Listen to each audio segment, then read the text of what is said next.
Good afternoon, I'm Malcolm Jordan and this is your Midday News Fix for Tuesday the 4th of March. An urgent meeting between David Seymour and the Minister of Education around issues with the school lunch program.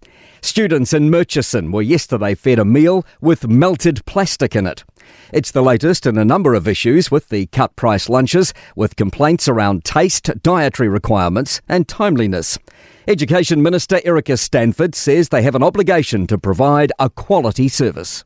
I've asked David Seymour for a meeting this morning to go through some of the issues on the school lunch program to make sure that they are being cleared up. And Prime Minister Chris Luxon says if parents have a real issue with the program, they can pack a lunch. A loaf of bread, a jar of Marmite, an apple isn't rocket science. Actually, parents should take responsibility for providing their lunches in the first instance to their kids. Work towards pay parity is being touted as a better way to help fill up shortages in GP clinics. The government's announced incentives for clinics who help out graduating nurses.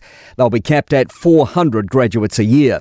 NZNO College of Primary Healthcare Nurses Chair Tracy Morgan says the better option is making sure hospital nurses and GP nurses earn the same.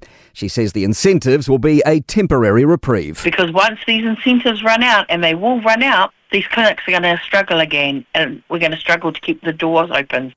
One of the largest tariff increases in US history will take effect in a matter of hours. US President Donald Trump's confirmed his tariffs on Mexico, Canada and China will go ahead as planned, saying there's no room left to avoid them. CNN's Richard Quest says it's sent stock markets tumbling. 25% tariffs on Mexico and Canada and double some existing tariffs on China from 10 to 20%. And bearing in mind, of course, that there are tariffs from the last Trump administration that are still in place. Police are asking anyone with information on a man fatally hit by a car last night in central Otago's Gibbston Valley to come forward. Emergency services were called to State Highway 6 near Kowero Bridge Historic Reserve around 10 p.m, finding the man dead. Officers are trying to piece together what happened and are working to formally identify the victim. They say they ask anyone who saw a man wearing black pants and shirt walking nearby before 10 p.m. or who has dashcam footage to get in touch. Meanwhile, a woman's facing multiple charges after a vehicle hit and killed an 11-year-old girl in Hastings earlier this year.